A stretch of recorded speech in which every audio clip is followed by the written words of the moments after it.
రాజకీయాలు చేసేందుకే విపక్ష సభ్యులు ప్రయత్నిస్తున్నారని విమర్శించారు కాంగ్రెస్ ఎమ్మెల్సీ అద్దంకి దయాకర్. అమరవీరుల ఆశయాలను సభ్యులు విస్మరిస్తున్నారని ఆరోపించారు. ఉద్యమకారులను గుర్తించేందుకు ప్రభుత్వం కసరత్తు చేస్తుందన్నారు అద్దంకి దయాకర్.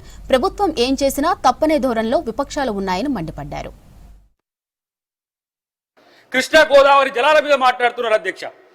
10 సంవత్సరాల పాటు కృష్ణా నీటిని పూర్తి స్థాయిలో ఏ విధంగా నిర్లక్ష్యం చేసిండ్రో చరిత్ర చెప్తున్న వాస్తవం. ఇలా గోదావరి నీటి మీద కట్టిన కాళేశ్వరం ప్రాజెక్టు లక్షల కోట్ల రూపాయలు పెట్టిన ప్రాజెక్టు ఈరోజు చుక్క నీరు కూడా రాకుంటే కనీసం ప్రస్తావన కూడా దేని ప్రతిపక్ష నాయకుడు ఈరోజు మనకు ఉండడం దుర్మార్గం అధ్యక్ష. కాళేశ్వరం అంటే ఎవరో కూల్చిందని చెప్పి ప్రచారం చేస్తారు. ఈరోజు 1,00,000 కోట్లే కనుక ఈ తెలంగాణ బడ్జెట్లో ఉండి ఉంటే ఎంతమంది పేదలకు ఇల్లు కట్టించేటోళ్ళం, ఎంతమంది విద్యార్థులకు ఉద్యోగాలు ఇచ్చేటోళ్ళం. నిరుద్యోగుల సమస్యను మళ్ళీ వాళ్ళే ఈరోజు తెర మీదకి తెస్తున్నారు అధ్యక్ష. 67,000 పైచిలకు ఉద్యోగాలు వాళ్ళు వేయలేక కనీసం 4 సార్లు వాటిని వాయిదా పడితే కూడా ఈ ప్రభుత్వం రేవంత్ రెడ్డి గారి పరీక్షలు నిర్వహించి ఉద్యోగాలు ఇస్తే ఉద్యోగాలు ఇవ్వలేదని చెప్తారు.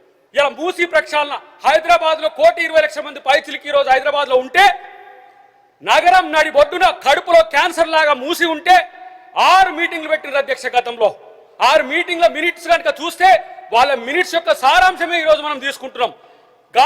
మహాత్మా గాంధీ సరోవర్ అనే ప్రాజెక్టు కూడా ఈరోజు మేము ఎందుకు ఆలోచించమంటే, గాంధీ గారి యొక్క ఏవైతే ఆ రోజు అవశేషాలు ఉన్నాయో వాటిని ఇక్కడ కూడా సంగమం దగ్గర ఈసా మూసీ నది సంగమం దగ్గర పెట్టినాం కాబట్టి ఒక సెంటిమెంట్గా గాంధీ సరోవర్ ప్రాజెక్టు కడతామంటే అది 5 కోట్లని చెప్పి అబద్ధాలు ప్రచారం చేస్తున్న పరిస్థితి.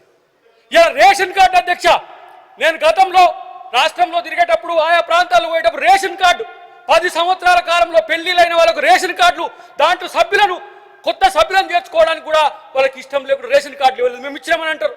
నేను అంటున్న రైతు సమాజమే మీ సమాజం రైతు భరోసా ఇవ్వట్లేదని చెప్పి ఈరోజు ప్రచారం చేస్తున్నారు కదా, దానికి కారణం ఎవరు?